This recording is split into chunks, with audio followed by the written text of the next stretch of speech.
A very good morning to you. Welcome to the Morning Brief right here on Channels Television. Of course, it's the weekend edition, so it's going to be a jolly good ride, fellow, for all of us.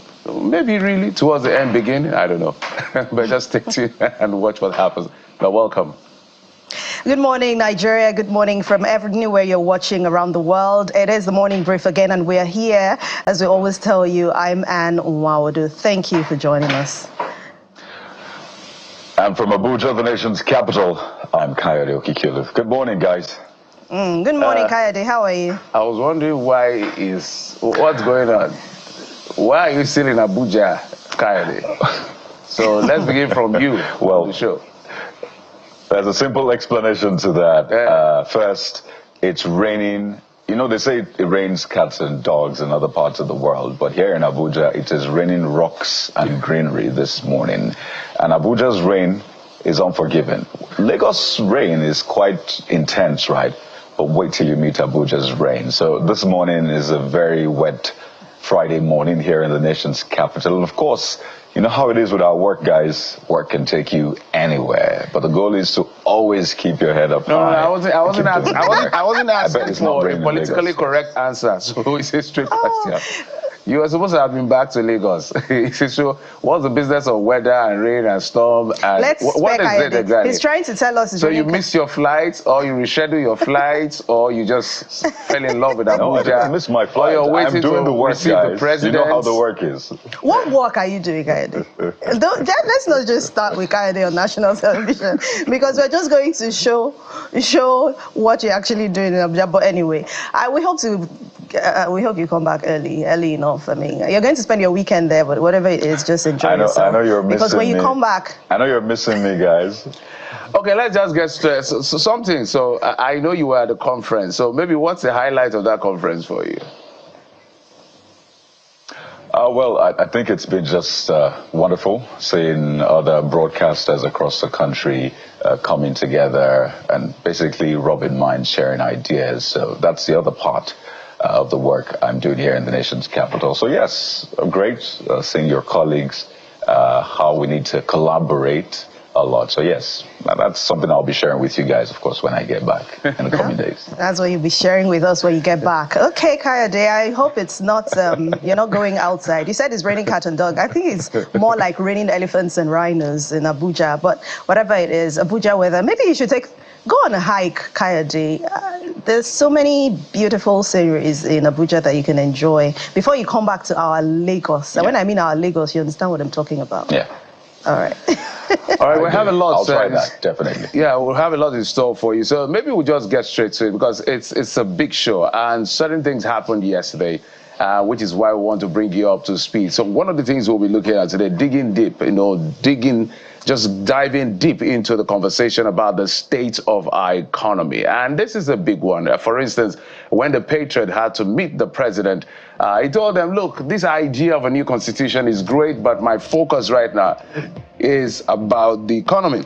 So in our first conversation, we deep dive into the somewhat cherry improvement of Nigeria's inflation numbers, how to sustain the gain, as well examine aggregate impact of duty waiver on some essential food items, but most importantly, how this will trickle down to reduce the still what we're experiencing as high cost of living. So the numbers are looking slightly better, not impressive, but slightly better, but people are still crying. How do we juxtapose all of that to make sense? And economists will join us to make sense of that situation today. Well, away from business, but a little thing that also affects businesses in the energy sector. We'll talk about the protracted oil theft challenge, and crude oil theft is on the downside of the blessing of the black gold for years. We have had that for years, and it's still ongoing at the moment. The Nigerian state has already struggled to stop the stealing of oil, even affecting production and refining capabilities. The culprits allegedly cut across states and non-state actors, communities, security agencies. Is this ever going to end? We'll find out on the Morning Brief. We definitely need to find out this one, guys. And we keep our eyes on, well, that whole debacle around the presidential jet. Plus the softer side of things. People have been asking, is he back? Is he back? But he says he never left. The Cocoa Master, the band, joins us specially on the show this morning to share his 20-year journey entertaining his audience and what to expect from his new album, which is The Entertainer, the sequel. You don't want to miss this, guys. So the Cocoa Master himself, the Banj, is our guest on the program today. So, hey, you know, I'm sure you would like to hear what the Banj has to say about whether or not he's back in the game or he's not in the game. Well, of course, he has to. A lot of people have been asking questions about where has he been, what has he been up to, but we'll definitely be telling you about that. And he'll be here to tell you about that by himself on the show today. So the Cocoa Master will be right here on the program towards the end of the show. But don't forget, it's a community show, so let's engage together. Post on X, of course, on WhatsApp. You can send your videos and your messages, no calls, and let's have that conversation together. We're here just for you to amplify your voice. What is it that bothers you? What is it of national interest that you want your voices to be added to the conversation in the polity? These are the channels you can join us from with WhatsApp, messages and videos, and of course on X. Just post there and we'll bring you up to, we'll amplify your voice and bring the nation up to speed as to your thoughts on the show today. But hey, we'll take a quick break. When we come back, we'll bring you your top stories, and then we'll get to that very first conversation about the state of Nigeria's economy. Join us again.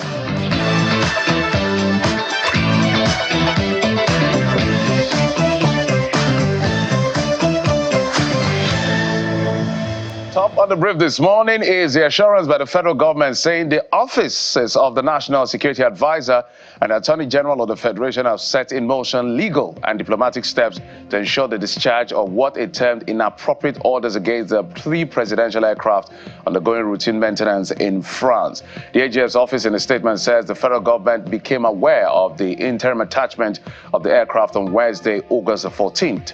The said temporary attachment was made pursuant to an ex parte order issued by Judicial Court of Paris on March the 7th, 2024 and August the 12th, 2024, respectively, at the instance of Messrs. Zhongshan Fucheng Industrial Investment Company Limited, a Chinese company seeking to enforce a final award granted in its favors on 26th of March 2021 against Ogun State. The arbitral award is said to have arisen from an arbitration proceeding which commenced in 2018 as a fallout of a contractual dispute between the Chinese company and Ogun State government over the operation and management of Ogun Guangdong Free Trade Zone.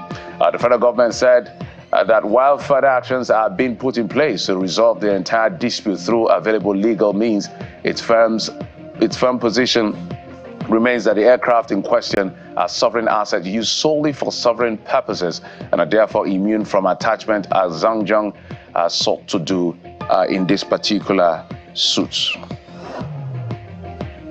And outside our shores, President Bola Tinubu and his Equatorial Guinea counterpart Teodoro Mbasogo have signed an agreement on the Gulf of Guinea pipeline project, reinforcing the partnership for the mutual development. The agreement captures legislative and regulatory measures for the gas pipeline, establishment and operation, transit of natural gas, ownership of gas pipeline, and the general principles. President Tinubu, who is on a 3-day official visit to the country, says the agreement will open up new opportunities for the gas exploration and employment. Concerning Africa, conflict and conflict resolution that were discussed. We discussed various areas of complex mechanism and what are we to promote in order United Nations Assembly, promote peace and stability for our continent, and growth and prosperity for that same continent in the same way that Europe and Americans have helped themselves and find a solution for the conflict, the continent, both inadequate capital, industrialization effort, research and development programs that will enlighten our people and navigate our way through problems. Instead of crisis, conflicts, that is bothersome in Republic of Congo and others.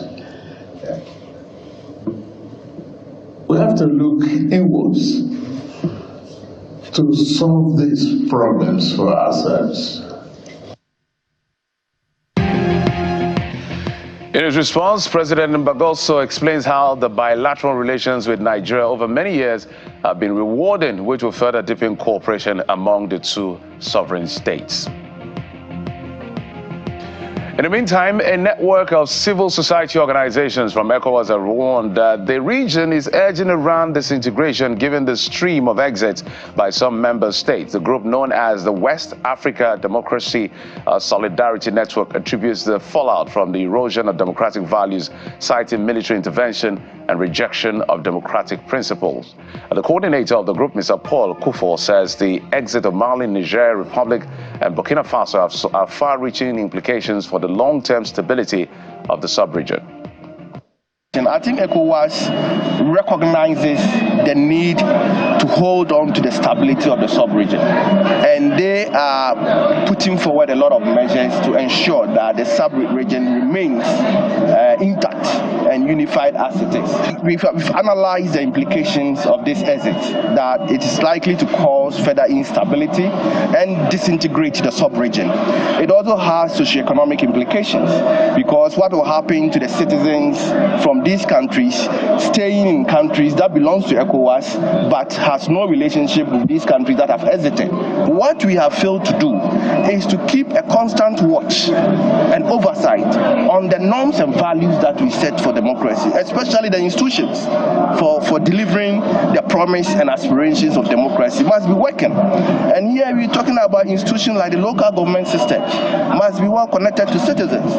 So we need to revisit the conversation around democracy and get the institutions to work, because the institutions that connect citizens to whatever government is doing. As we stand now, the institutions are captured. If you look at Parliament, which should be the voice of the citizens, who should provide an oversight over our executive, these institutions are all not working. The way forward is to have a frank conversation, and the citizens must get involved. Well, let's also tell you that the National Judicial Council has recommended Justice Kudura Kekerekun to President Bola Tinubu for appointment as the Chief Justice of Nigeria.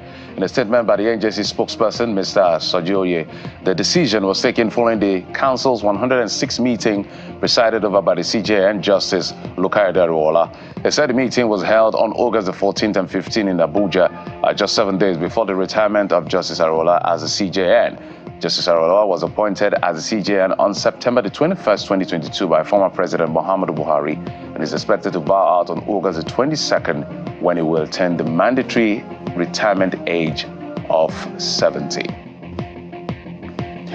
Let's move on now from there. With River State, it's one day, one drama. And the latest is the assertion by the reinstated River State APC chairman, Mr. Emeka Beke, threatening disciplinary action against Martin Amewola and 25 other members of the River State House of Assembly, whom he says are members of the APC. Mr. Beke made this known at the APC Secretariat in GRA Port Harcourt while addressing his first APC stakeholders meeting since he was reinstated by the court. We sent message to the 27 lawmakers that defected to come for this meeting. But I don't know why they did not come for this meeting. At the appropriate time, we'll look into their matter. Because you can't sit by the defense. They are members of this party. Whether Tony Okocha received the person, they are members of APC. We'll find out why they don't want to attend this meeting. We'll really find out. And if there is no proper reason why they don't attend this meeting, we take disciplinary action that concerns everybody who is a member of this party. They might not like it, they might be angry, but they are members of APC. The whole world saw them when they were carrying flag. On your mandate. Now time, they don't want to stand with the mandate anymore. Who told them? They will stand with the mandate.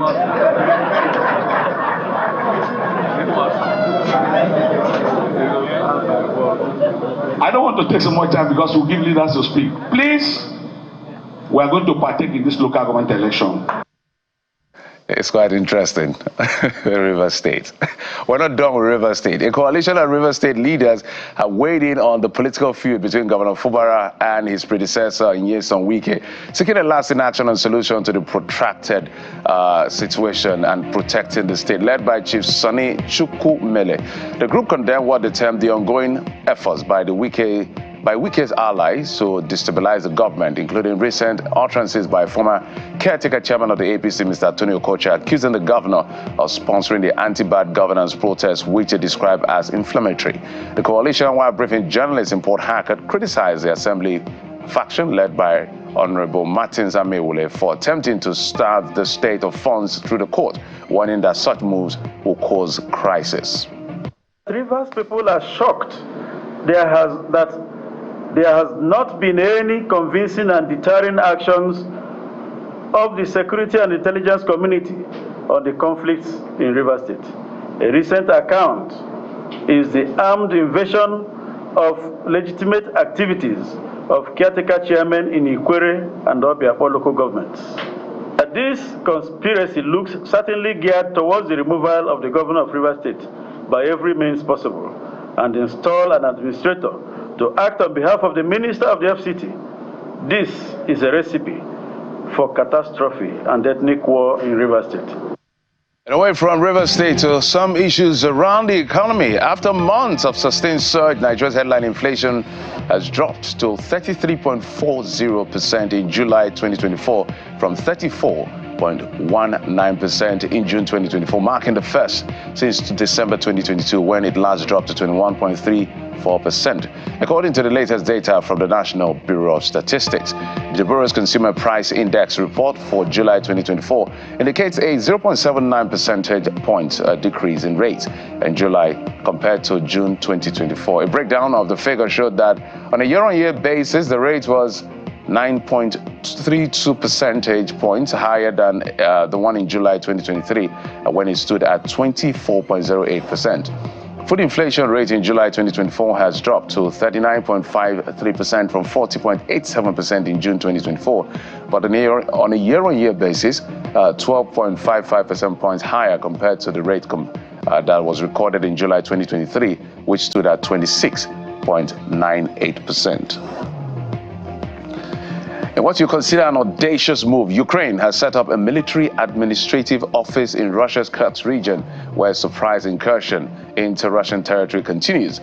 A top military commander, General Alexander Sesky, says the office would, in his words, maintain law and order and meet the immediate needs of the population in that particular area. In a video posted on social media, the general is seen telling a meeting chaired by Ukrainian President Volodymyr Zelensky that the office has been created on the territories controlled by Ukraine, but the Russian defense minister has said Moscow will send reinforcement to safeguard the population in that particular region. Well, the Premier League is about to start today. Manchester United, Erik ten Hag, has admitted they are not ready for their EPL opener against Fulham tonight. Ten Hag confirmed this week's new signing, Mathieu de Ligt and Nasser Mazraoui will go straight into the squad for Fulham's visit to Old Trafford. But Joshua Zirkzee and teenage defender Lenny Yoro will both miss United's Premier League opener, with Ten Hag also managing the fitness of a number of players who have reported for training at different stages of the summer due to international commitments. Well, so let's see how the Premiership kicks off this weekend. But those are the stories we've been tracking for you, say, in the last 24 hours, and it will form part of our conversation for the rest of the program and the rest of the day. Anne joins me now to tell us what you've been talking about on X. Anne?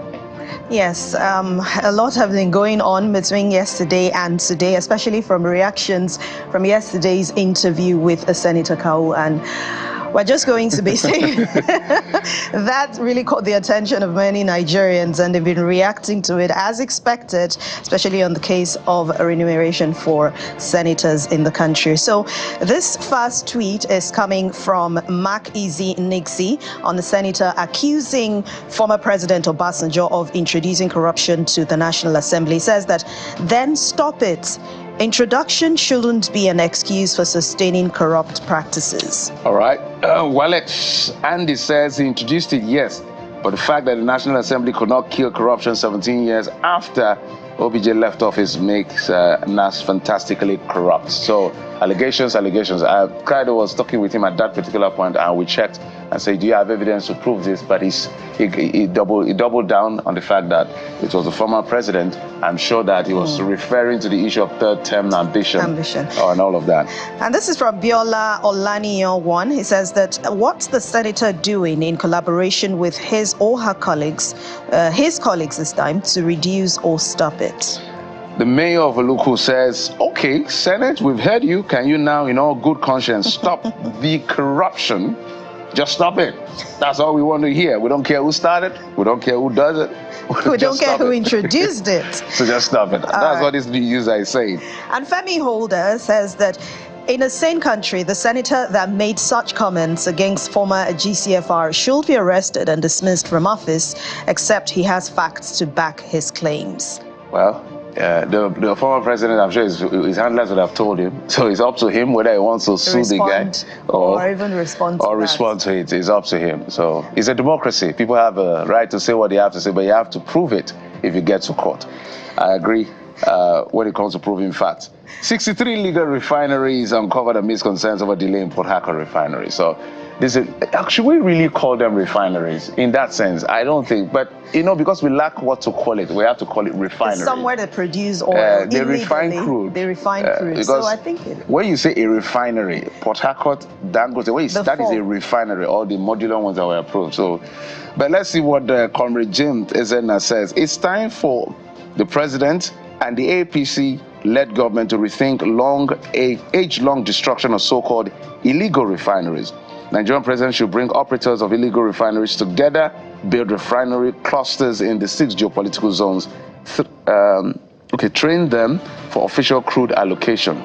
Okay. And Kamsin Nwosu says that, why not make our refinery work? The legal ones are hacked to death. So importation continues. Local governments should start refining their crude to end this lacuna. We like your opinion. Everybody was sending it in. Cap and Westwood, I guess that's what you're saying.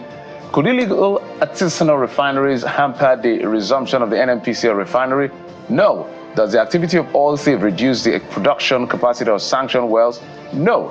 Excuses and theater. Mr. President, Melekere now. Meanwhile, he hasn't responded to that allegation of maybe postponing this, but we'll definitely get to that. Jamal of Port Harcourt says... Oh, okay. No, I'm just asking. You said it. I thought you said. Okay, let's Jamal of Port Harcourt has said, in a failing economy, there are 63 illicit refineries, but no one is identified, tracked down, or arrested as the refinery owners or managers. Should NNPC Limited should stop disgracing Nigeria? Well, our own is simple. Melekere had promised all the way from 2019 that these things will come upstream. What and we August want to see, is the latest What we want to see is those refineries working. Any other thing we don't want to hear. Is our refinery, after all. 3 Nigerian presidential jets reportedly seized by a French court. Yes, there was news about the presidential jets and 2 other aircrafts being seized by the French government, and the Nigerian government has already said it is intervening in that matter. So definitely. So just for context, the Ogun State government had a deal with a Chinese company. And the deal fell out, it was cancelled. And so they are trying to say the investment we've made, we need to recoup it. So they took Nigeria to court, and they decided they give them an ex parte order on this particular aircraft. And the Nigerian state said, yes, when subnationals and all of this, there's a way it works on international law. The lawyers will explain better.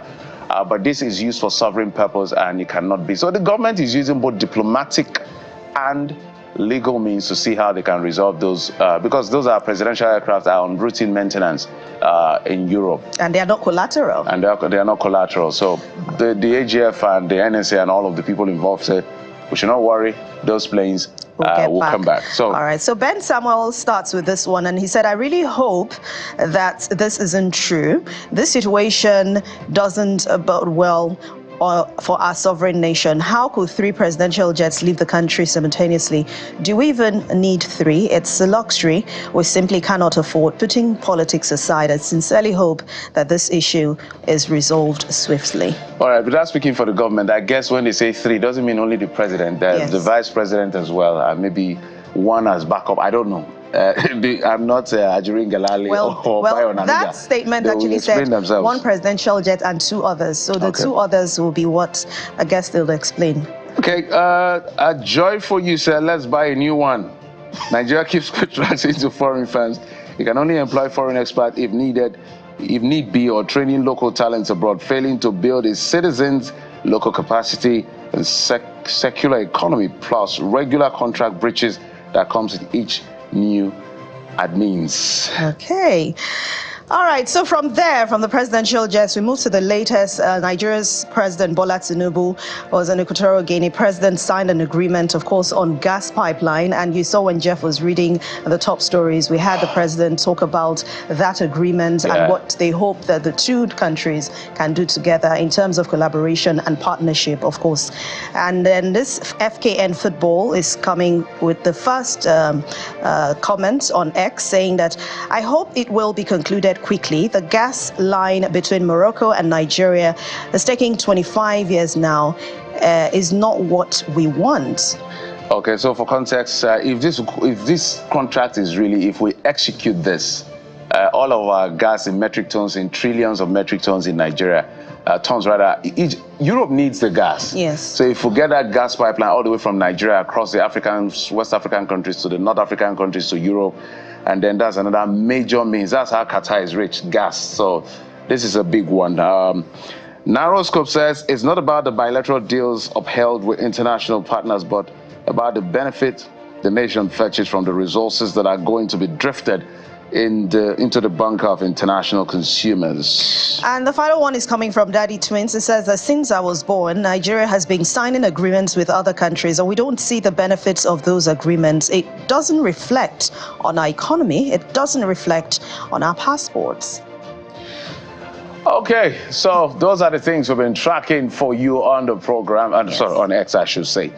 So keep them coming. Remember, there's a WhatsApp number. You can send your videos as well as your messages as well on that, and we'll take them towards the end of the show. It's a weekend edition. So, but we'll start with our first conversation about the state of our economy, the inflation numbers, and all of this. And then afterwards, we'll talk about the issue of oil theft and then talk to the entertainer himself. So join us again in a moment.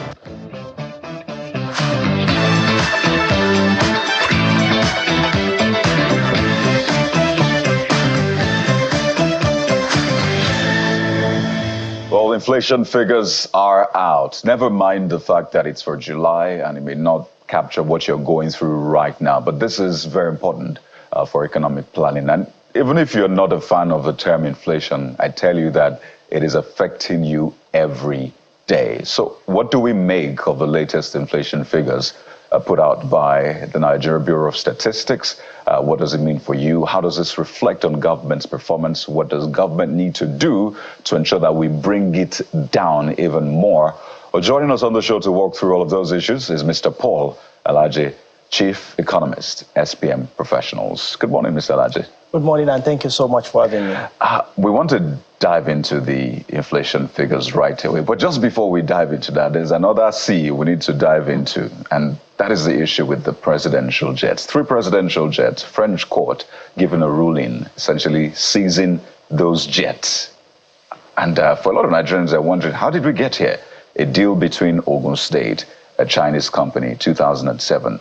Fast forward to 2007, that's Benga Daniel administration. Fast forward to 2015, that's Ibikola Amoso administration. It was cancelled, saying that the only thing they had done for that free trade zone was a perimeter fence. And the government said, well, we're cancelling this. And the Chinese company now goes around the world, and eventually they get a court ruling in France, seizing Our 3 presidential jets on routine maintenance. By the way, it is said that we have 10, right? And a lot of them have challenges, as you know. So what do you see about this, particularly as an economist? Because there's a legal angle and there's also the business agreement angle.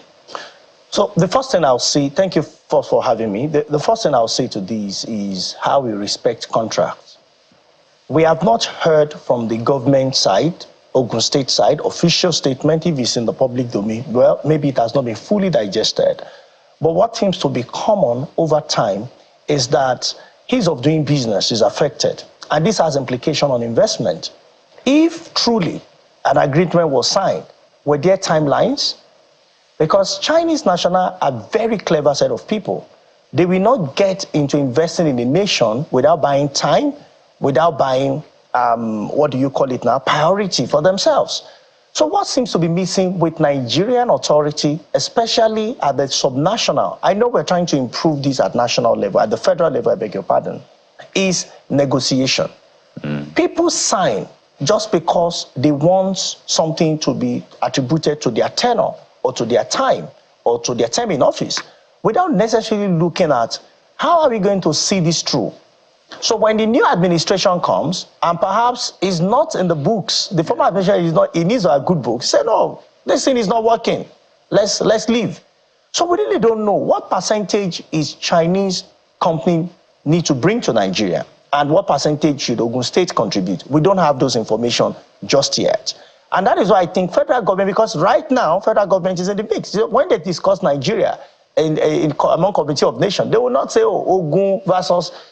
in fact, this may become an international, it may become a diplomatic issue between Nigeria and China. Yeah. So it's important for us first to mitigate this from happening next time. And it may get to a point where even though we understand that states are partially independent to a large extent, and this is why having states completely independent is an issue. Because some governors may just sign some agreement, another governor comes, cancels it. When issue will happen, I'm not sure most state governors will service their jet. But Chinese companies say, hey, wait a minute, we have committed resources into your country. Now, we may hear that truly what they have built is fence. Do we know if the equipment are already on Nigerian soil? The equipment they want to use for the free trade area. Do we know if they are on Nigerian soil already? And if what they have done is just fence, they do it right then. So all of these things, the Ogun State government must communicate with the public. Luckily enough, the actors in all of these conversations are still alive. Absolutely. One, two, they are one way or the other within the polity. So it's important for the 3 individuals, the current governor, the immediate past governor, and the governor that signed the agreement, they need to come together.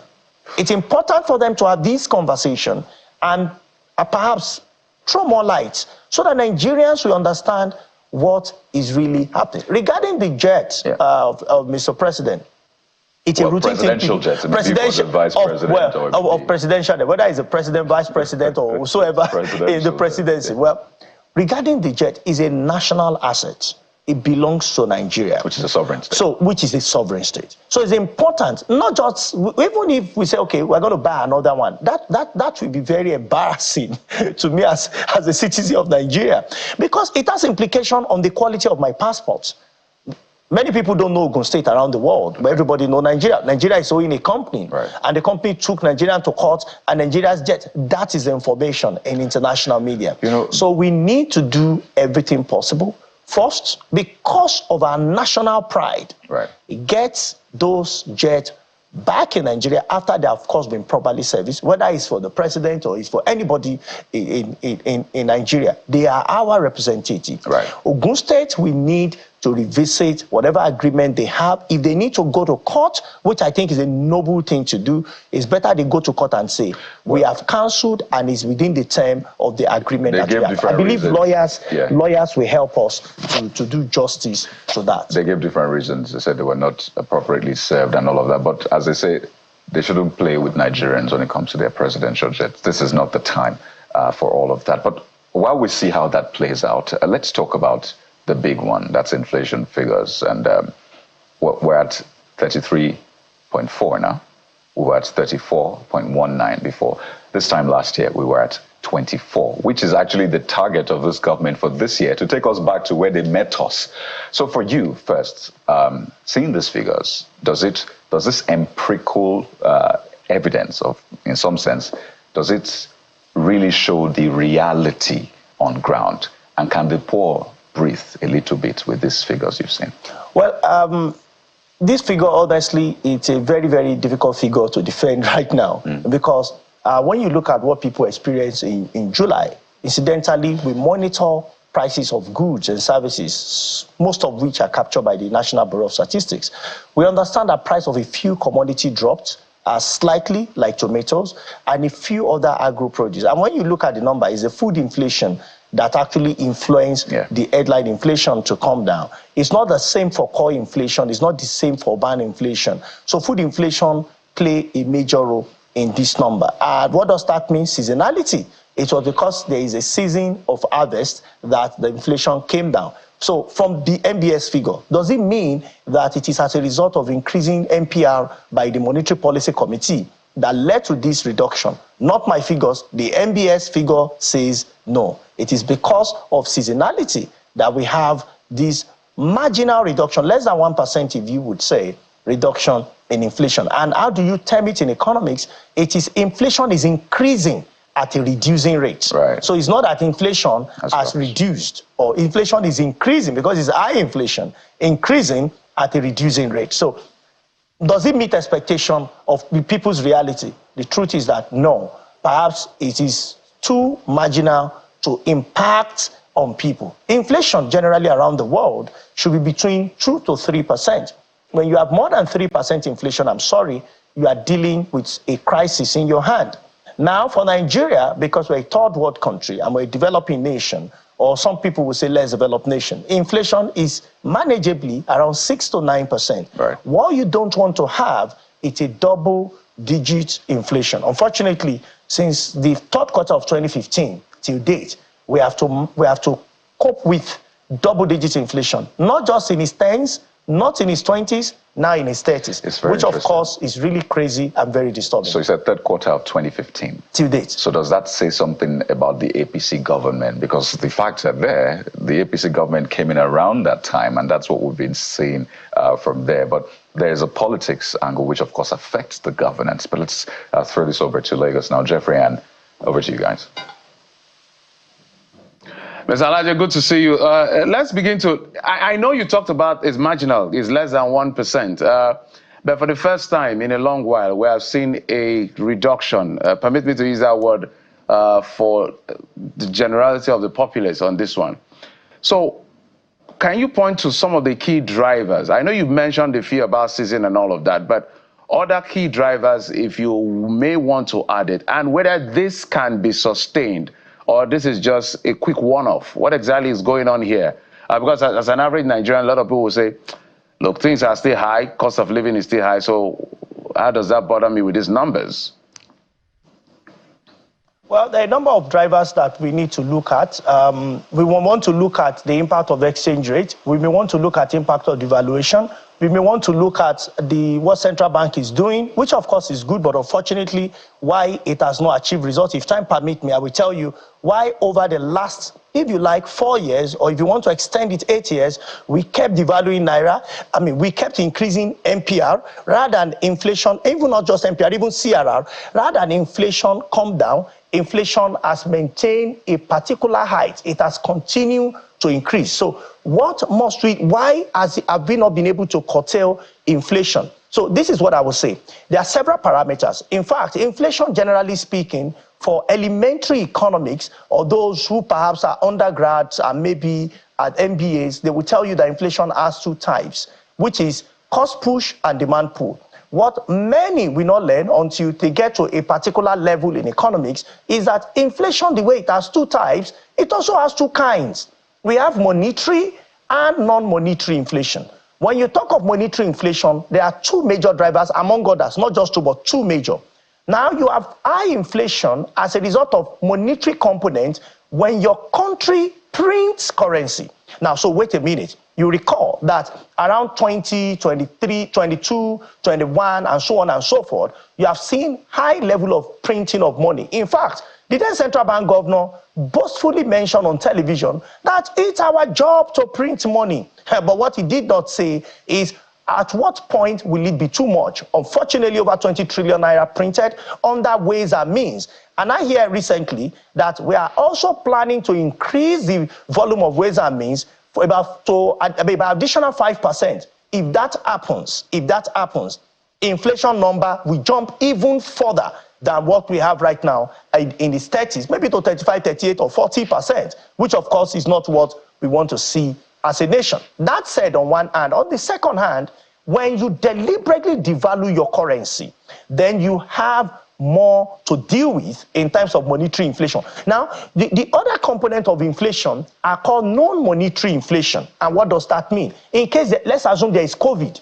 So it's an occurrence. Over time, you can overcome it. That's one. Secondly, let's say there is flood in Lokoja and we are able to move goods from one point of the country to another. So you might have inflation because it affects a lot of commodities, such that it now reflects on basket of commodity that is captured by the National Bureau of Statistics. So that may lead to inflation. But with that inflation be there permanently, it will go over time, especially when you go around a full cycle. The one that stays with you longer, the one that is a bit sticky, is when you have monetary inflation. Evidence in printing a lot of money to the point that it starts having impact on your economy and may even translate to the second one, which we call the devaluing your currency. And if you check in the recent time, we have committed these two back to back. We have devalued Naira deliberately, and devaluation did not start, of course, with this administration. I can tell you that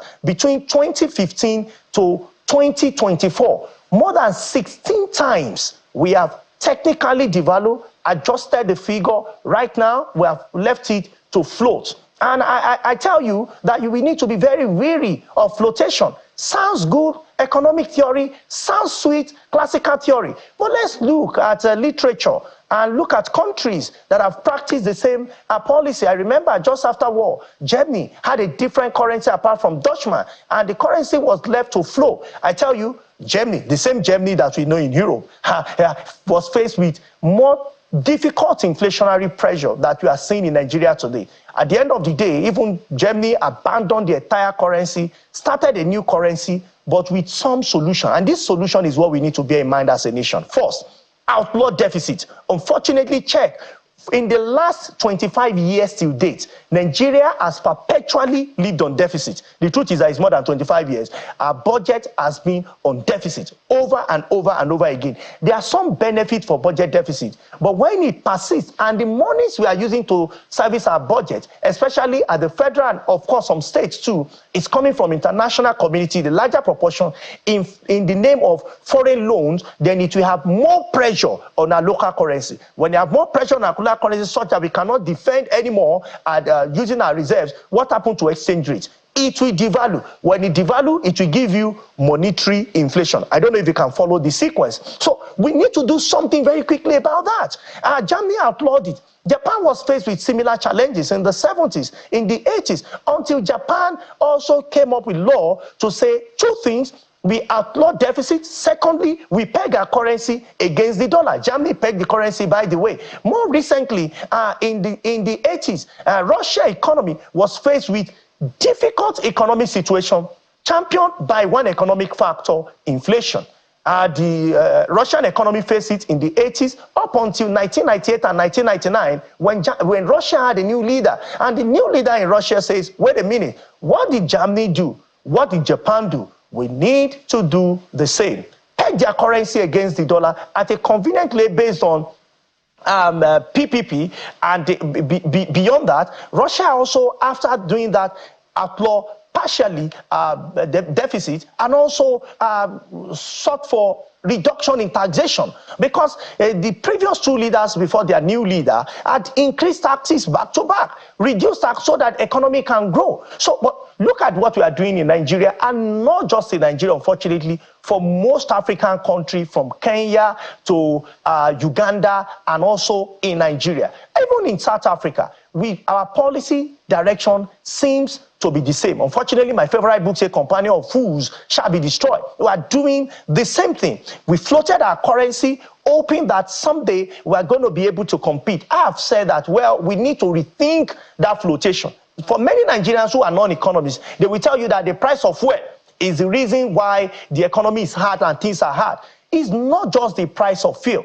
We said that fuel will allow forces of demand and supply to adjudicate price using a certain exchange rate. It is that exchange rate that makes the price of fuel to continue to go up. If we had a fixed rate, imagine exchange rate for a moment was 500 naira. How much do you think poor price would be? It would be around 400 or 300 naira. So what we really need to deal with is the challenge of exchange rate, which of course we are faced with what we call exchange rate pass-through. What does it mean? If the value of other currencies appreciates, or the dollar becomes better, other currency we are importing from appreciate, and once it's appreciate and ours is depreciating, we're going to feel the all right. So since we're talking now, Mr. Laje, since we're talking now about importation and how it's going to affect exchange rates, and of course the resultant will be on inflation figures, let's talk about the federal government's duty waiver for some food items and the window. Of course, the Nigeria Customs Service has already started implementation of that. So what effect in terms of being positive will it have on the next figures we should be expecting from the NBS in terms of inflation rate? How will this even affect the figures? Maybe to drop it significantly, because you've said that this drop is not as significant as it should be. Well, three things. When you import anything, including food, you're going to have food to eat.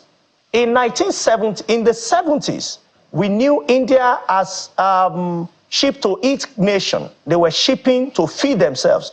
Today, India realized that we cannot continue like this. That is why India came out as a country of example, country who did not depend on import of food to feed their teeming population. There's no way they would have been able to sustain that. So first thing you see is you have the food. We are going to have food in our homes. We are going to have food in our table, but with a condition. I will come back to those conditions. Number two of the three effects is that we're going to put pressure on exchange rate again. Just what I explained before you asked me this question.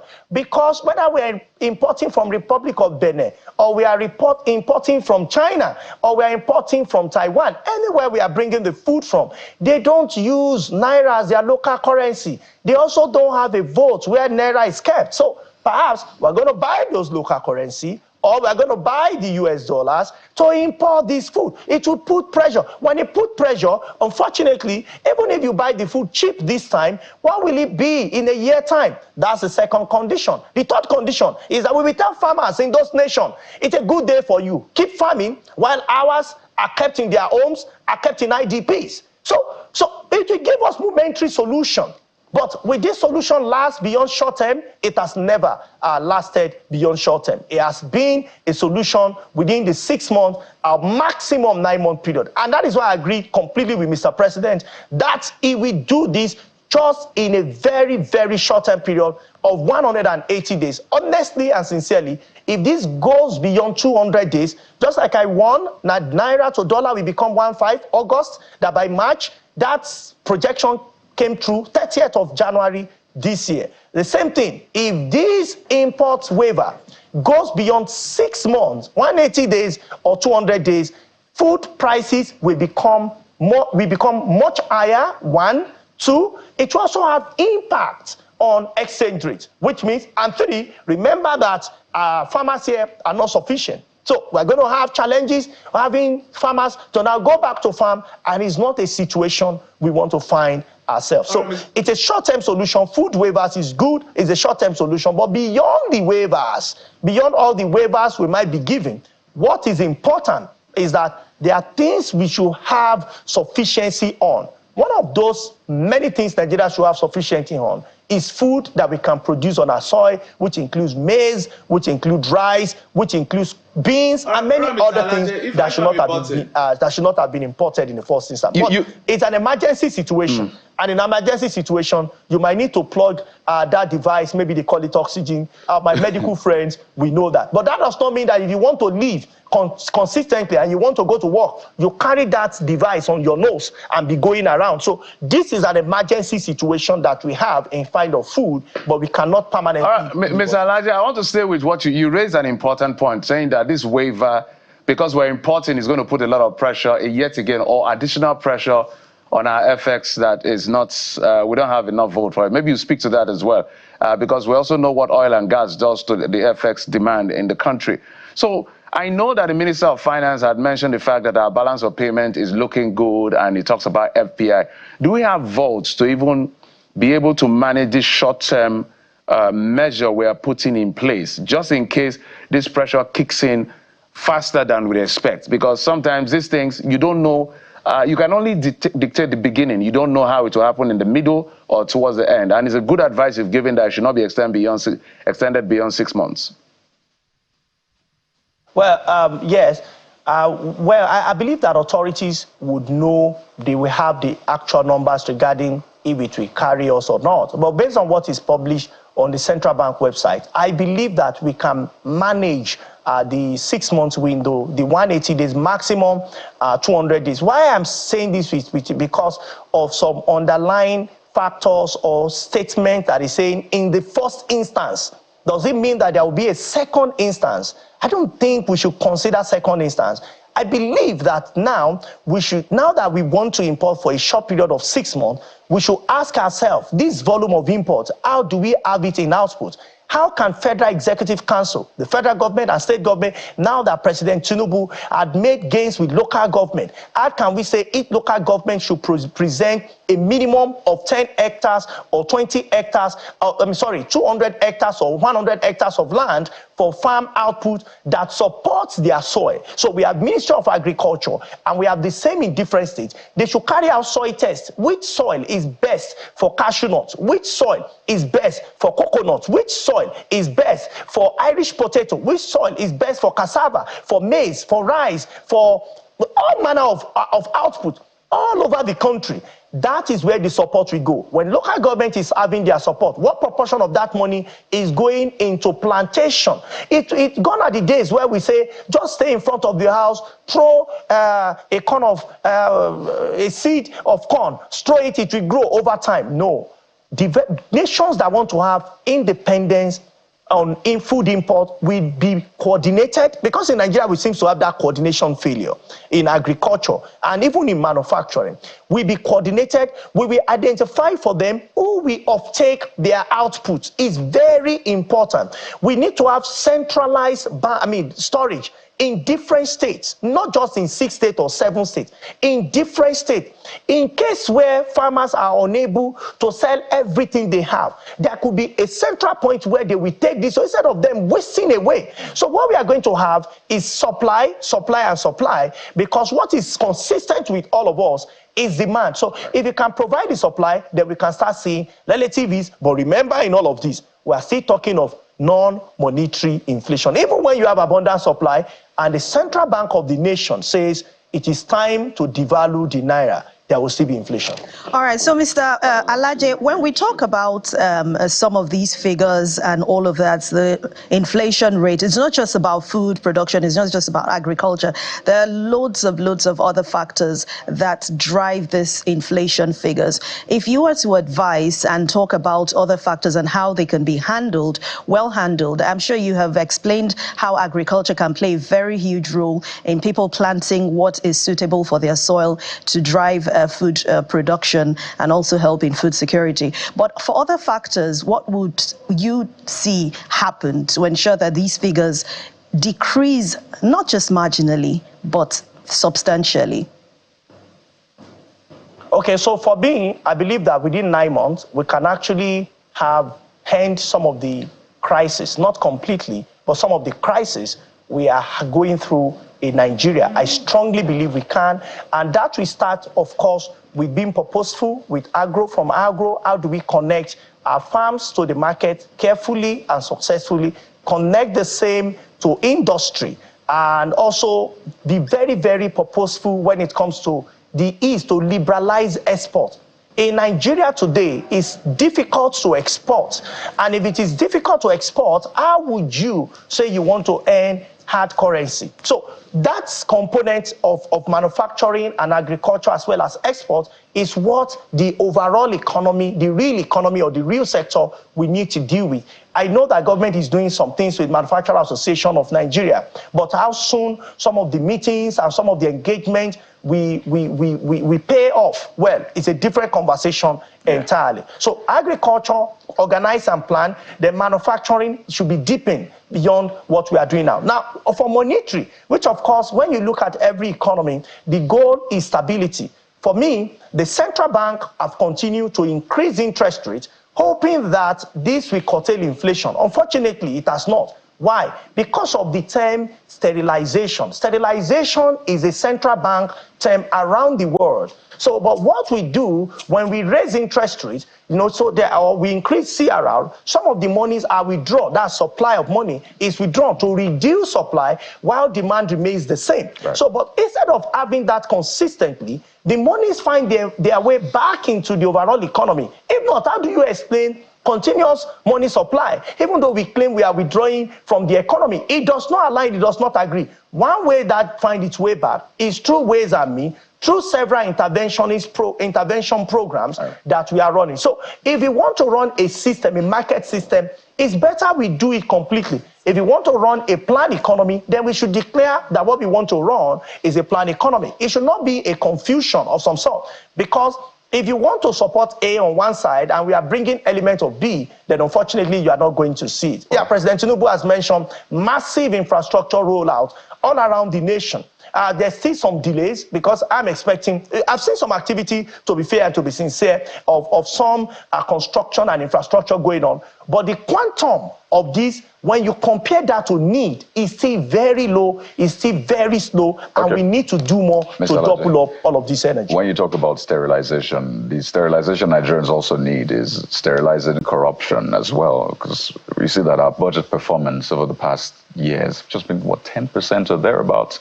So it's worrisome. Not just budget 10%. In fact, most of the projection in the budget in the last 25 years, we've not met them. We have not met them. Exactly. Inflation projection was not met. Exchange rate projection. In subsequent budget, we always increase the value of exchange, especially in the last 8 years. Exactly. We always increase. An inflation figure was never met. So it's important to also deal with those issues of corruption, so we can ensure that at least what we earn, yes, it's not as much as we want it to be, but what we earn is used appropriately. Let's wind down on this point, because I was looking at the contributors to inflation. And, while food always takes all of the shine, you see some others that are waiting to start taking the shine. I see communication, as at this time, is doing 0.23 compared to food that is doing 17%. But you know that the telcos have been saying that we need to increase the rate, but they've been held back. But still, obviously, they're trying to get by, so maybe they're reducing quality or they're not able to run. So I shudder to think, what happens then when communication says we can't take this anymore, we have to increase prices? I see health, again, health is taking 1%. But you see hospitals saying that we're on band A, so we need to increase what we charge. So I don't want to say I'm worried, but I shudder to think, so when all of these other contributors say, well, we can't take this anymore, we need to increase prices, what will happen then? Is there something we can do to go ahead of time to ensure that we don't get to that point? We still have inflation, but if these guys increase, only God knows where we'll be. Now, I remember that when the power conversation, one international organization had advised Nigeria to remove support or subsidy on energy, on electricity. Yeah. And I warned that please don't do it, because what you want us to do in terms of austerity program, we don't have a structure to sustain it. Right. And I tweeted it was on my Twitter, my X page, that please don't follow this advice. If you do it, the inflation of Nigeria will sporadically jump. And that was exactly what happened. So when this happened, now, we want to make us using most of the major telecom network. We're having challenges, we're having issues. because most of their tower, their BTS run on diesel. Yeah. They are running, and they also live within this same economy. Everything is increasing. Their staff want more salaries. We have passed minimum wage, who is going to give to their staff the same thing, because, of course, mobility of labor. If you say you don't pay them, they go to another sector. And it's going to have impact on us. Remember that telecom sector especially is not one with which you can train people overnight. People have acquired skills over time, and we cannot pay them. Then they will go, even if they don't stay in Nigeria, even if it's not in Nigeria, they will go abroad to get better paying jobs. So here is it.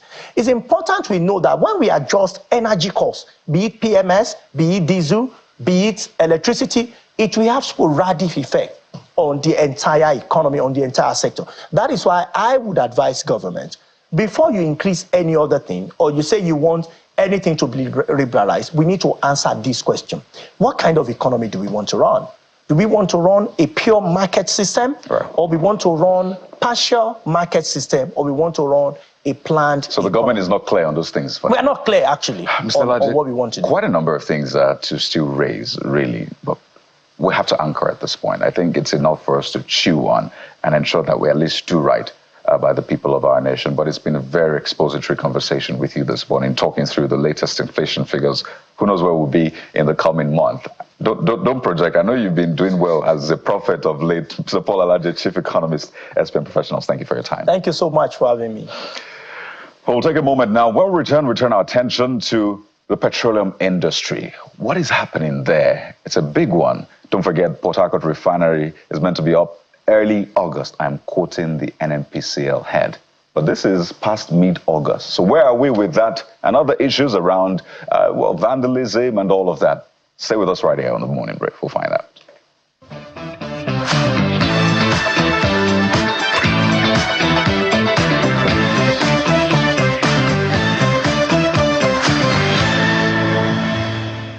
Well, some have described it as the lifeblood of Nigeria's economy, the crude oil sector, whether it's, the petroleum sector, whether it's crude, gas, and all of the other derivatives. It's vital to our economy, the success or otherwise of it. But over decades, we've not been able to really translate all of that wealth into real wealth for Nigeria's economy and Nigerians out there. So this morning, we yet again look at that issue, particularly as we count down. I don't know if it's a countdown now or count up to the operations of the Port Harcourt Refinery. Well, there's a Dangote Refinery as well. But all eyes on Port Harcourt, because NNPCL had given a date that early August production will start, as well as the discoveries said to have been made of 19 illegal pipeline connections, 63 illegal refineries uncovered in Niger Delta, and all of that. How do all of this play together? We're joined on the program by Mr. Olabode Shomi, Chairman, Energy Transition Study Group of NGA, a member group of experts on gas, consultant, House Committee on Power, and CEO, Captree Limited. Mr. Shomi, you're welcome to the Morning Brief. Good morning. Always a pleasure. I don't know for you, having studied this sector for decades more, is there ever a time you say, what exactly is the issue? Why have we not been able to get it right? We'll get to the specifics, but I want to get your opening comments, because these things, you can almost predict the headlines. 63 illegal refineries discovered, illegal connections, there's a sting operation here and there, and all of that. But still, it looks like we're not making much progress. Okay, so the issues are multifactorial. It's like, let's say there's a couple and they're not able to give birth to have children. So is it in the eating habits? Are they quarreling at the wrong time of the month? You know, there could be 1001 issues. Quite a very interesting example you give there. Yes, there could be 1001 issues that are causing it, and which is the same with Nigeria. One of the things that has happened is that there's release of information in piecemeal, and there's the release of the same kind of information but colored in different ways. There have been illegal connections to the pipelines as far back as 1983. And all you need to do is to demand for a record. There's a monthly report that the operators of the joint ventures produce, which goes to all parts of the, which goes to all the members of them. So if Shell were the operator for a particular well, there's a report that they give. And there have been indications that there have been illegal connections as far back as 1983. So these things are not really new? They're not really new. So the idea of calling it new is also strange. I mean, you also just need to go through the records just online and see that there have been cases of illegal refineries as far back as the days of Jonathan. There have been cases where people had recommended that there should be some kind of way to convert the illegal refineries into legal means. There's been all kinds of debates around them. Yeah. As per 83, 93, whatever, I mean, it's not exactly that people don't know where these people are. Neither is it exactly that they don't know. It's just that it's systemic and it's systematic. And I think it was the former MD of Chevron who said that the oil issues in Nigeria is like organized crime.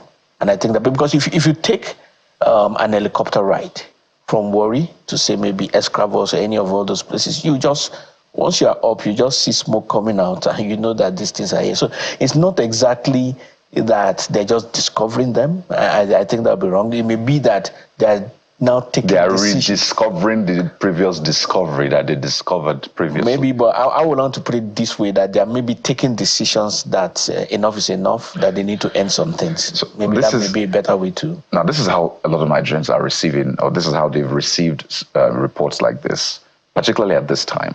They're thinking, so is this some sort of deflection, a ruse to push the Port Harcourt refinery production, which, by the way, has been pushed severally. Videos surfaced recently when Mr. Melekari was coming to office saying before the end of this administration, that was the Buhari administration, we'll get all the refineries working. And then we had deadline of December, then earlier this year, then it was shifted again up until early August. Now we're past early August, we're towards late August, and still we've not heard anything. Correct me if I'm wrong. So a lot of people are thinking, is this a ruse, again, to maybe shift that timeline? Because we're talking about energy security. At the heart of the economic challenge is what we're buying at the filling stations, the price of petrol. So how do you receive this? Do you subscribe to those who think it's maybe a ruse to push the timeline? What are you hearing from the inside sources? Okay, so what I'm even hearing from the inside sources may not necessarily be the more important thing. The more important thing will be an objective view, analysis of some of the issues. The fact of the matter is that when you look at the issues, I believe that they are not properly interrogated. Because, you have said that the refinery should work. What are the factors that is not making it to work? You see, when people come into governance, they come into a system. One person is not a system. So an example of a system is the digestive system. It starts with the mouth. The anus is part of it, some part of the stomach, your saliva. It's a system.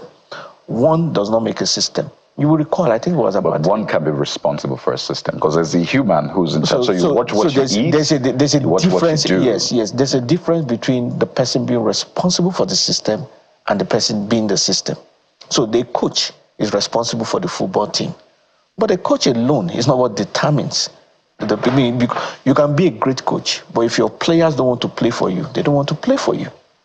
So I think it was Bola Ige around 2001, during the Obasanjo era, that made the promise on national TV that he would get the power sector working in 6 months. 23 years down the line, we're still on the same issue. Other people have made promises too about that time. Yes. I'm trying to bring out a point that when he made that promise, it was not out of sincerity. It was not for lack of sincerity, not for lack of purpose, but because he did not actually realize what he was dealing with in terms of the power sector. Now, Mele Kyari made a promise. I am not saying that is the same case with him. I'm just saying that if we don't get into more details as to why the refineries are not working, we don't know whether it is the CEO that is lacking for lack of intent, or we are facing a more complicated situation. So what we want to do, what we should do, is to say, okay, we have made this promise. On what basis was the promise made ab initio? Now, we are at the situation where the promise is not being fulfilled. On what basis are the promises not being fulfilled? These are basics. Mr. Shomi, we have to go to Lagos, but I just need to mention two things.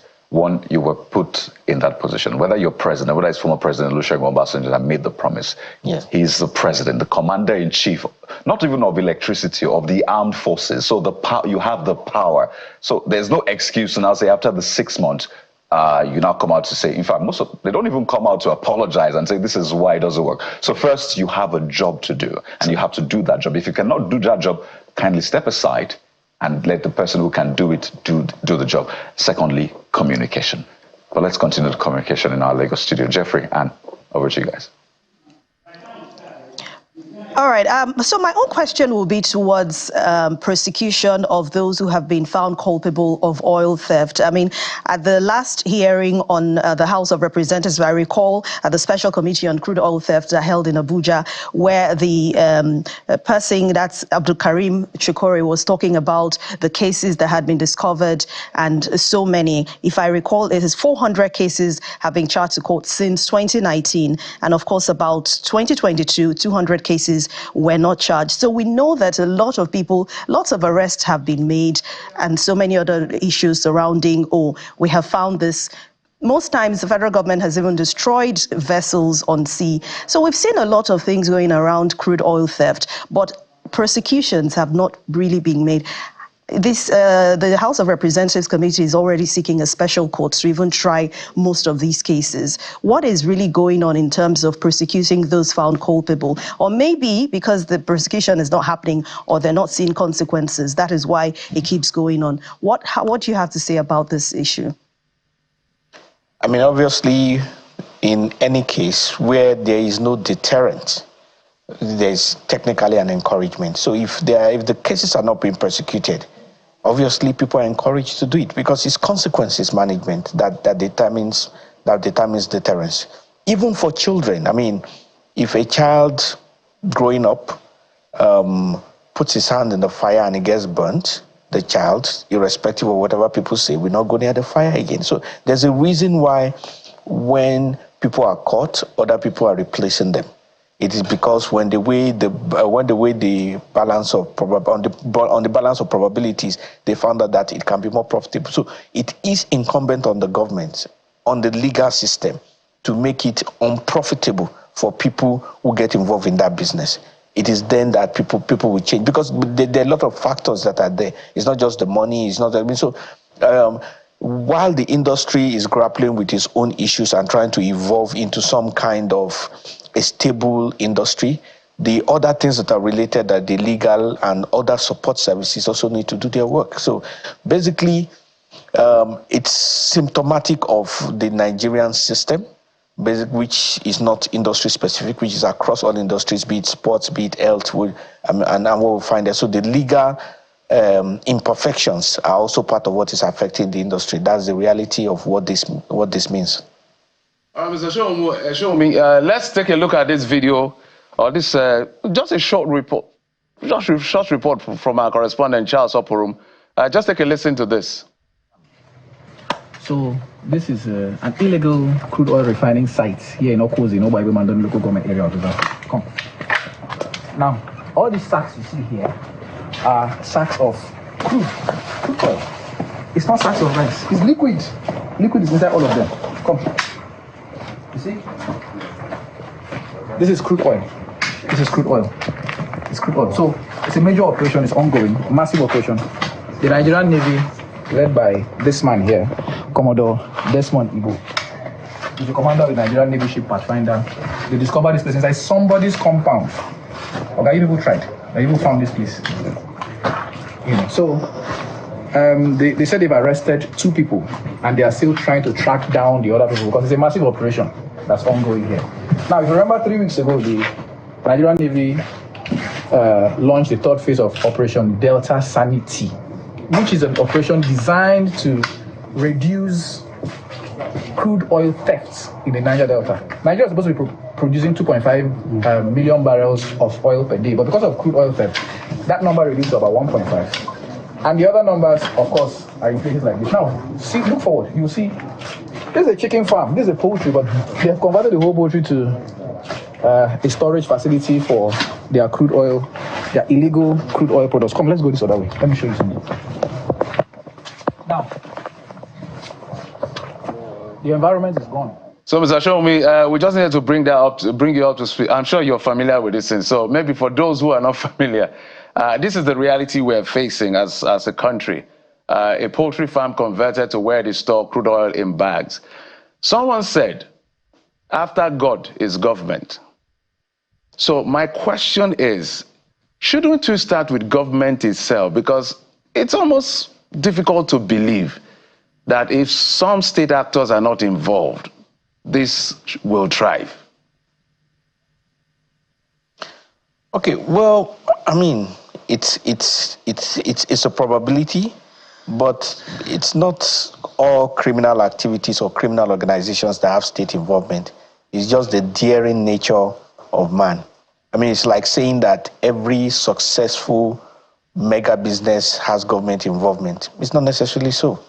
So you can look at all these as the criminal mastermind. So it's somebody involved in a bit. I remember, this is about 12 years ago now, when one of the pipelines was being, there was a pipeline in the east, one of the east pipelines, but it passed through some parts of the east, and that was being commissioned. So they were, for them to, the pre-commission process involved water testing, which means that they will run water through that pipeline to see what comes out at the other side. They found out that the people's homes were being flooded. So basically, you had people for a new pipeline that was being constructed who had already made illegal connections to it and tapped the pipelines into their homes, even before it was commissioned. So what I'm basically saying is that as at today, we have a culture among our people that encourages illegality. And why that is very significant is that in every society, in every organization, in every company, culture defeats strategy. I think that's the maxim is a management consulting maxim by Peter Drucker, which basically states that there is no strategy, no force, no effort you will put in if your actions are against the very culture of the people. So if the culture of the people speaks to illegality, encourages illegality, and does not question illegal gains, there is a limit to what doing the proper things will do. There is no law that can legislate brotherhood. So in other words, if two people are fighting, you cannot use laws, you cannot use shake your hands to make them friends. There must be a desire for the two people to be friendly. So if the culture of our people is not seeing all these things as illegal, if the culture of our people is not seeing the need for a change. My apologies for my button. The reason I'm asking that question, I'll repeat it again. It is human nature, yes. Some things, this culture you've mentioned. That is why we have the instrument of state, and which is why I was very deliberate with that question, that you cannot stop people from committing crime. You cannot stop people from thinking of how to shortchange the system. But we're saying that if the system is formidable enough and sincere enough, they can stop these people. There's a legislation. We have a president. We have systems in place to stop these people. So kind of asking you, let's leave the people for a moment and face the government and what the government can do to a large extent to curb this. Because besides maybe foreign interests being involved or community being involved, the government itself is also being alleged to be complicit, including security agencies. I feel that if that is checked, which is why I'm asking you, how can it be checked? So that if we start from there, then every other person is a small fry. Okay, so I was going to get to that. So whether it be security agencies, which also it's a subset of the community, whether it be the thing is that we first of all need to see these things for what it is, illegal activity. When we appreciate that, then everybody else can now be pointing. There will be a need to point a finger onto everybody. But having said that, very critical and very important is that there is a responsibility of law enforcement to be above board. And there's a responsibility of law enforcement to eke out strategies to solve all of these things. Organized crime is not new to Nigeria. I mean, there is in the US, there's in Italy, there's in so many places in the world. But in all of these places, the law enforcement agencies and all the related security operatives come up with strategies to evolve it. In Nigeria, there is the Office of the National Security Advisor. there's the EFCC, there's the ICPC, there's the police force, there's the Navy in this case. No one can say that if all these people come together, they cannot find a solution to this. So there is a need to also point a very strong finger on governance not doing what they should do. But the balance of it is that if, for example, there was in the 80s, I think it was a notorious robber then, Anini, who for a long time was not caught. And one of the reasons was that there was accomplice in the police force and accomplice within the community. If people who do illegal things do not have support, they are likely more quickly to be arrested and the things nipped in the bud. So there is enough responsibility for government and governance to do their work, and there is also a responsibility for people not to accommodate it, saying that this is a normal practice. So that would be my own views to that. All right, Mr. Showmi, let's talk about the August promise made by Mr. Mele Kyari on the refinery in Port Harcourt.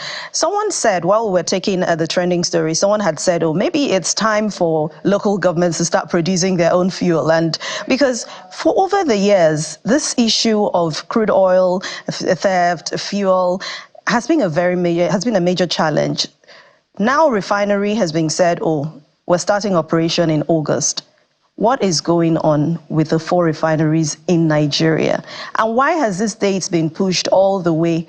And August, well, mid-August, as Kayode said earlier, we're not hearing anything about it yet.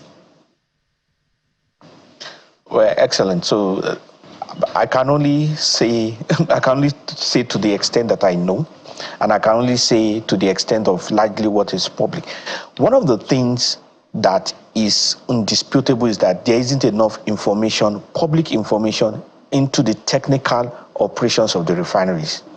Because it will be interesting and maybe also a responsibility upon a body like the Nigerian Society of Engineers to come up with a white paper on why Nigerian engineers, who are largely the people in those refineries, are not making those refineries to work. Because that is also a responsibility for them. But the key point I'm trying to make is that we are told the refinery will work on so date, and it doesn't work. Now, we are not able to differentiate whether it is lack of competence, technical competence, or there is sabotage in terms of fifth columnists being in that place, or it's just lack of political will, or it's even funds. Because I do remember at a point in time, this was about 10 years ago, during the era of, let's just say about 10 years ago, when they needed to do some turnaround maintenance and they needed a vendor for it. They found out that in the old USSR, where the refinery was commissioned, the particular company that was involved at that place had ceased to exist. But more importantly, that company was no longer Russian, it was Ukrainian. And the few companies that took over those kind of operations had ceased working on those kind of equipment. So they had to now start talking to them to rewake old technologies. And those people were talking, charging an arm and a leg to start going into records. So if that were the case, let them make that public. If that is not the case, let them also make it public. Because in the absence of facts, we are going to speculate. And the speculation, the easiest thing to speculate, which rightfully everyone is saying, is that, is there a competence gap in management within the NNPC? And that is the responsibility of them to answer. Because at this stage, in the absence of further information, we just have to agree that there may be a competence issue with respect to getting the refinery to work. All right, so over to you, Kayode. Right. Thanks, Anne. So, Mr. Showmi, do we just count our losses and move on? Because it's like we've been at this mountain for too long. So if this mountain will not move, maybe we should go around this mountain and really face the reality. Because as has been said, it's just mind-boggling to think about. So if this deadline is not met yet again, what will be your advice? And when I say your advice, for Nigerians in terms of internalizing what is playing out, particularly amidst lack of communication, yes, on the one hand, and for government, which has a huge chunk of responsibility, what will be your advice in terms of either policy in terms of drastic measures to be taken? Okay, so I think in the industry generally, there's a communication capacity gap. And I say that, I mean, yes, I'm an engineer, but I used to work for a company called Ericsson. And like with most multinationals, they threw you around. And one of my last roles there was head of corporate communications, and I handled it for West Africa. So I'm speaking from a point of knowledge. The purpose of corporate communications, that's from an organization to its publics, whether internal public or external publics, is to bridge the perception gap. That is the gap between the wanted perception and the current perception. So there's a perception that NNPC or the industry will want, and there is a perception that they currently have. They have to bridge that perception. That competence is not seen. There's no strategy to it. In other words, they wait until crisis before they start to respond. Now, if they knew that, and definitely they will have known that that date will not have been met, they should have come out earlier looking for subtle ways of passing the information to people so that it's not a shock. So what is now the essence of having NNPCL? Because when we had the PIB turned PIA, said this is a silver bullet. Yes. The new dawn is here. Wow, things will change. You know, Ministry of Finance Incorporated, Ministry of Petroleum Incorporated, and they said that this is what we really need. So is the NNPCL any different from the NNPC that we had in the past? Well, it is different. It's just in terms of the name. No, it is. I mean, it is different. It's just that things take time to change. So one of the things that should also be clearly understood about the PIA, which many people seem to not get, is that the PIA is a law. And the laws are there for people. They're just guidelines. So basically, we're driving on the freeway, the express road. There are solid lines, right, and there are lines that are dashed. The solid lines exist so that you don't overtake. The dashed lines you can overtake, and all those. Which, by the way, some drivers don't know this thing. Exactly. Yeah. Exactly. So the point is this: that those rules on the road does not stop a drunk driver from being drunk and driving. The rules of the road does not stop a reckless driver from breaking the rules. So the PIA has come in as guidelines. It is incumbent on the players and the stakeholders. But that's why you have, pardon me, Mr. Shum, that's why you have the police that will stop you and give you the breathalyzer, check if you are driving under the influence. And you know what happens? Points are chalked off your...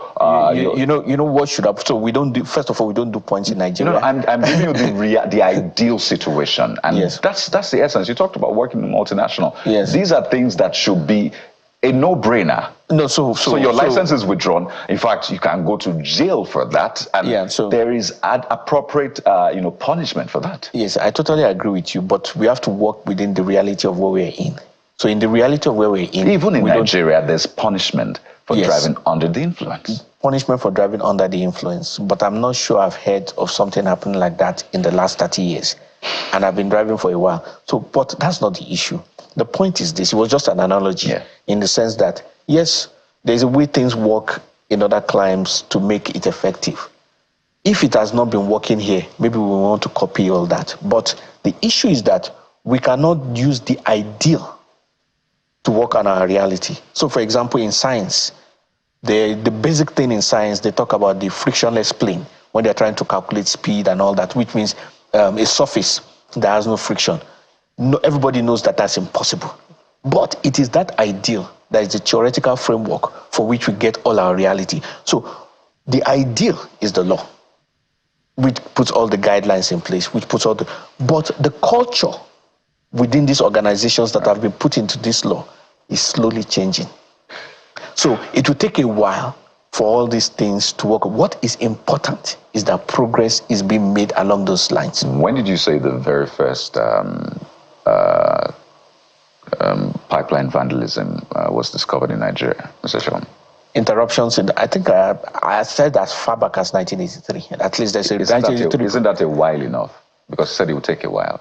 So a child born in 1983. So that's a different thing from... I'm just saying that this is still in the same sector, still in the same realm of the conversation we're having. Yeah. And let me just segue into what Nigerians feel every day.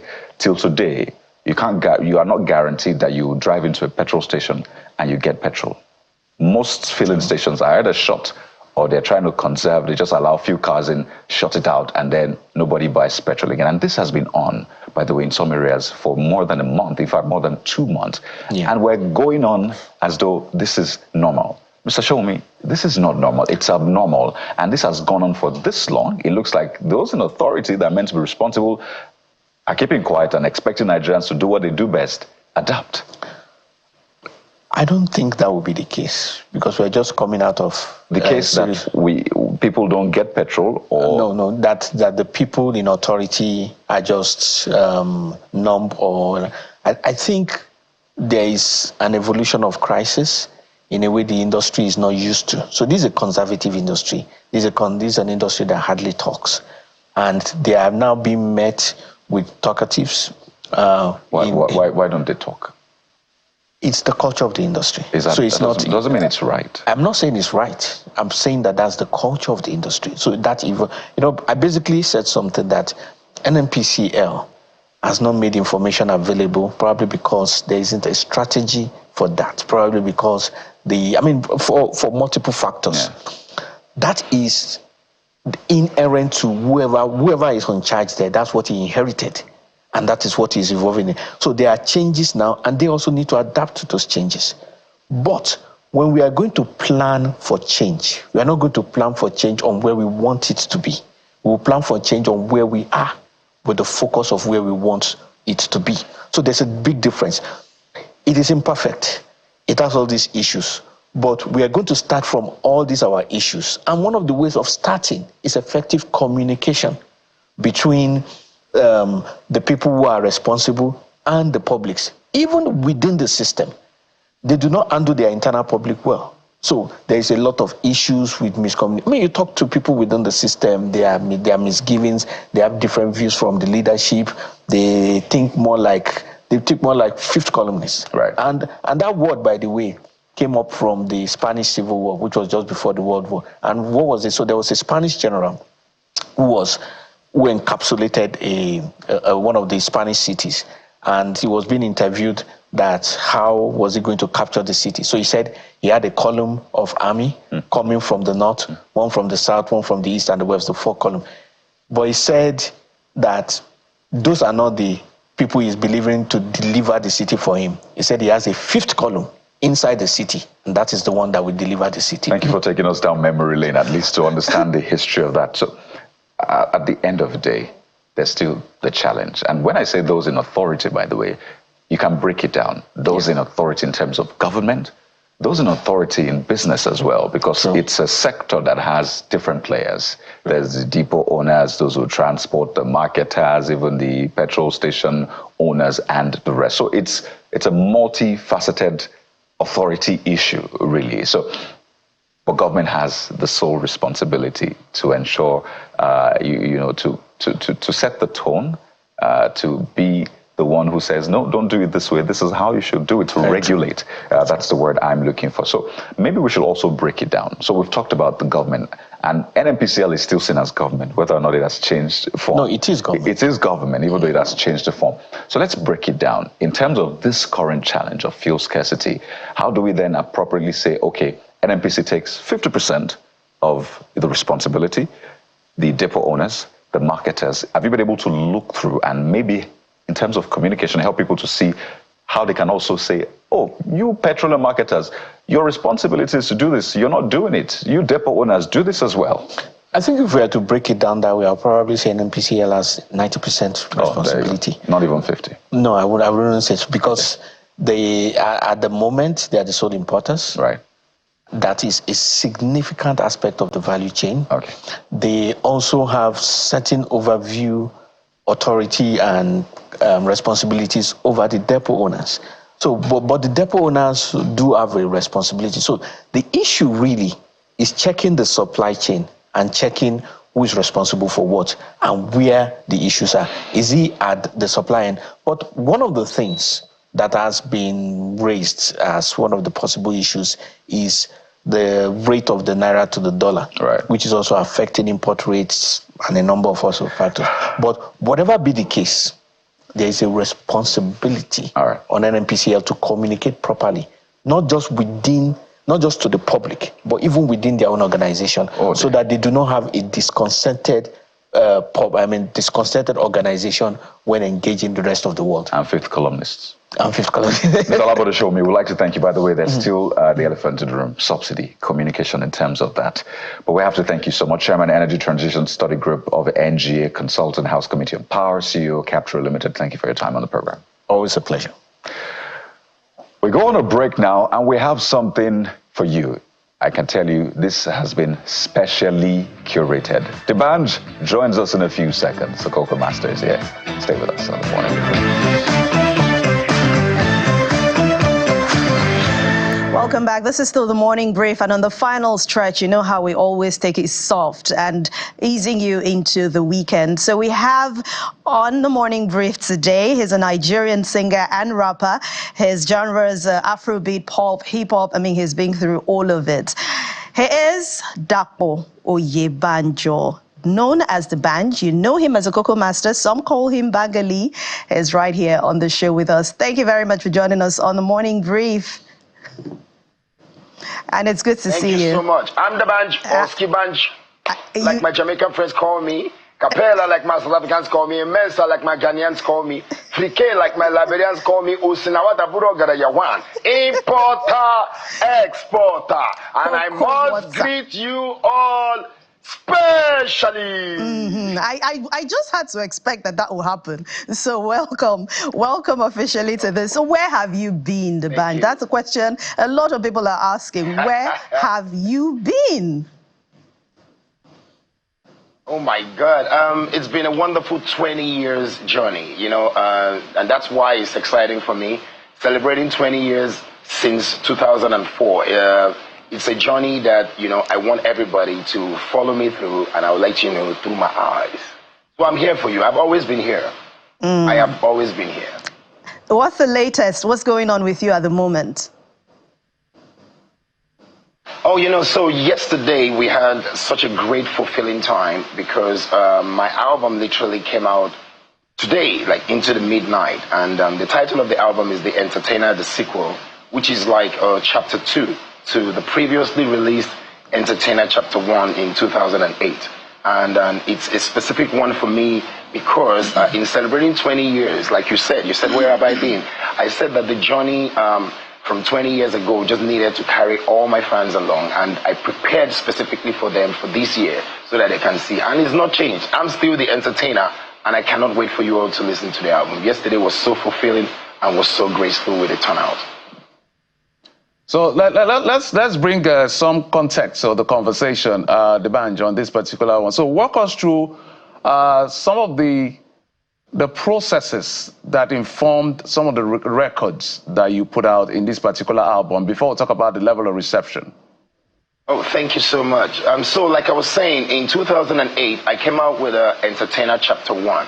And I was saying to people that most times when people ask me, the Banj, what do you do? I tell them, I'm not just a singer, I'm not just a performer, but I'm an entertainer. And I think that was properly represented in the 2008 release, Entertainer. So fast forward to 20 years after, in 2004, me coming out with a new body of work, I thought it right to just, you know the way you say iPhone, when you update your iOS, I just thought it right to let the people know the updated iOS of I'm the Banj. And I would say it's the best work that I've done so far, and I'm grateful to God for that. In doing this, I thought to myself in 2004, who were the people that were inspiring me? Who were those that I looked up to and saw that, you know, whatever they were doing that time kind of like inspired what I wanted to do globally. And so working with, collaborating with the likes of Yusufundo, Wyclef Jean, Akon, Awilo Logomba, those are the people that when I was trying to release my first single in 2004, if you look at the whole African music genre, those are the people that inspired us. Those are the people that were actually exporting African music in the way that I thought that should be. So in putting a body of work together, I went after those that represented me, and that's what everybody's enjoying right now. I cannot wait for you guys to hear it. Wardi, which is the track featuring the legend Yusufundo, was so special because I remember, I think I was 20 years old when I first heard of Yusufundo, and meeting him and working with him in 2024 when I'm celebrating 20 years and he's celebrating 40 years in the music industry is so emotional, is so historical, not just for me, but for my generation and the next generation to come. I think it's important for us to hold ourselves together as one. All right, D'banj, so to be clear, you're an OG on this particular one. So as an OG, I know that you're seeing OG before IG. As an OG, I know that you've seen the new cats in the game, holding it and breaking record. Do you feel concerned, worried, threatened, or I'm trying to look for the right words, because they'll say, oh, D'banj, that was your time, this is our time. So how do you intend to break through some of the numbers we're seeing with these young guys who are breaking records across the world with Afrobeat? The truth is, for me personally, there is no competition. I'm actually just fulfilling my destiny. And I'm the most exciting person when I see everything that is happening with, the Nigeria or African music scene, because this is what we preached. This is what we actually set out to do from 20 years ago. And then people didn't understand what we're doing. People just felt that, they were trying to go global, or we're just trying to make things happen. But to fast forward to today, where what we preach, what we sacrificed is what is happening. It makes me feel like a proud father. So, and I always tell people that collaboration is the new competition. I think I've been saying this for a couple of years now. LD competition is collaborating together. So working on this album, I worked with people that, like you said the next generation, you said the new cat, but I am a new cat. They call me the Gen Z daddy. You understand what I'm saying? So there's no change. It's just constantly moving and contributing that quarter of yours as a vessel to the world. And so yesterday was so great. We had the likes of Bella Shmurda, the likes of Odumodu, the likes of Fino coming in, and I think it's just because we've always collaborated in the past, and I've seen myself as a pace setter, that I believe that that's what I've seen. So you look at me and you see visible hope. I remember when we started this, there was no collaboration, there was nobody going global, and because we took that risk, today people were doing it. So I'm glad that God gave me the grace to be able to do it. 2 points to raise with you, D'banj. First, the video you put out on your handle. A lot of people are expecting the full movie, by the way. So if you've not started working on it, we need to see a movie from that video. But you were, in captivity, and we saw the people who held you in captive say, you've gotten married, you've cleaned up your act. People are asking, are you back? Are you back? And then you go on to say, well, how can I be back when I never left? And then this happened. Don Jazzy came, who you've called Don Week, and he rescued you, basically. I mean, tell us the inspiration behind that, because I know there's obviously a message as well. A lot of people were happy to see Don Jazzy doing what Don Jazzy does best.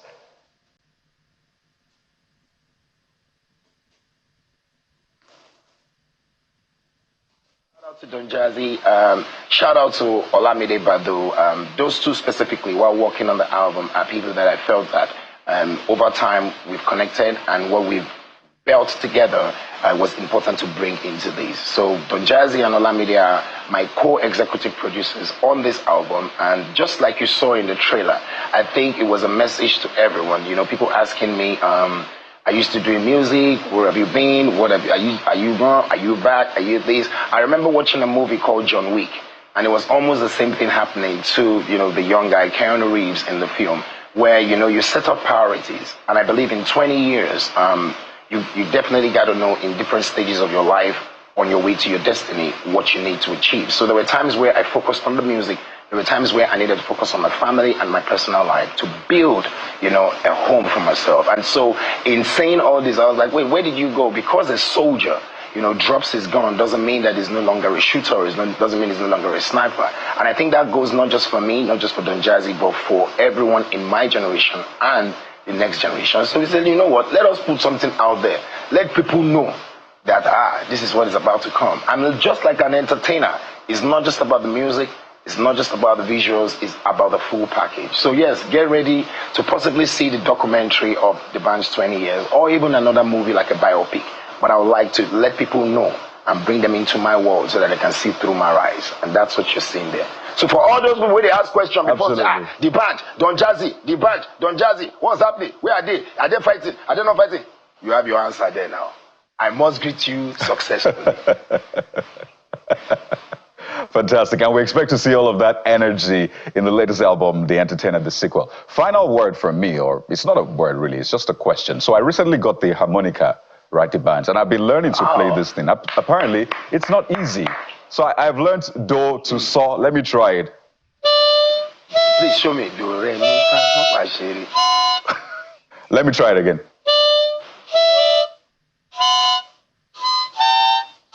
The band, it's not easy. How do you do this thing? It's really tough. How do you? I know, my brother. I'm happy. It's really tough to play. You know, I'm so happy that you tried it now. I think being my signature and the instrument that I play. I remember when I was 19 years old and when I picked up the harmonica and tried to play. No one taught me. I remember going to Muson Center in Lagos, Victoria Island, to ask if I could enroll to be taught, and they said no one actually teaches that. And the only person I could study was, of course, the great legend, Steve Wonder. And so it's like playing the saxophone, but the more you blow out, you also have to pull it in. So when you blow out, you get do. When you draw the air in, you get re. And you can continue like that. But those are part of the secrets we give you as an entertainer. You know, in case you don't understand what we are doing, just follow us. I was just going to say, Kayode can't just get that lesson. He has to pay you the banj so I can manage that payment transaction for I agree. Good. Oh my God, that is part of, that is part of music business, because there is the showbiz, there's the show part, and there's the business part. Exactly. And that is part of what we are bringing, that you have to look for a way to balance both. That is one thing I want to preach to people out there, that, talent is not just enough. You have to look for the right management, you have to have the right backing, and all these together help you make a star. So please, enroll in my harmonica teaching class by Professor Banga. It's for free. Don't worry. All right, but on a final note this time, I like the parts where you said that you have updated. It's like updating the iOS into the final stage, and you are there already, which means you have grown over the years. So for your album right now, there's a message you're sending out. What is that message that you're sending out, and what is the big lesson you have learned in your 20 years experience in the music industry?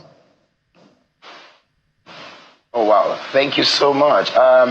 In bringing that, being true to yourself, Africa is indeed worthy. We need to look within ourselves and be able to take ourselves. When you say importer, exporter, is because we export the culture and we import, the education to these people. So please, if you ever love the genre, if you've ever thought that where is the way out, I'm telling you that collaboration is the new competition. Content is the new crude. A lot of people now, they are shouting crude oil, crude oil, crude oil, but content, which is what the creative industry brings, is just natural, just like the crude oil. You have to refine it and then sell it, which is what you creating your talent is doing. So please don't give up. Those of you investing on the back end, please do not. Content is the new crude, and it's our biggest export. There's no better time to hold ourselves on, and that's what this body of work stands for. All right, that's a great way to end this Dapo Oyebanjo, Bangali Cocoa Master, exporter, importer, cocoa water. So thank you very much for coming on the Morning Brief. I wish you the very best, and we support you always. All right, well done. Thank you so much. Oshe, don't get it twisted. Love is a beautiful thing. If you are still sitting down, you are on a long thing. I love you, Nigeria. Feel it. All right, on a very long thing if you're still sitting down. But we are sitting down, but we'll get up very soon too. Thank you very much for watching the Morning Brief. Thank God it's Friday. Have fun. Make yourself happy. Thank you for watching. I'm Anne Nwawadu. I'm especially happy for the bunch. Keeping that energy even after 20 years. That's commendable. He says he's not a singer necessarily. He's an entertainer. That's a good lesson. Thank you for watching. I'm Jeffrey Uzoma. And as the new student of the Band School of Harmonica, let me just quickly run through this. Kayode, you're disturbing my ears. Kayode, you're disturbing my ears. Next class. Go and learn well before you come here. I'm Kayode, the Sunrise Daily next.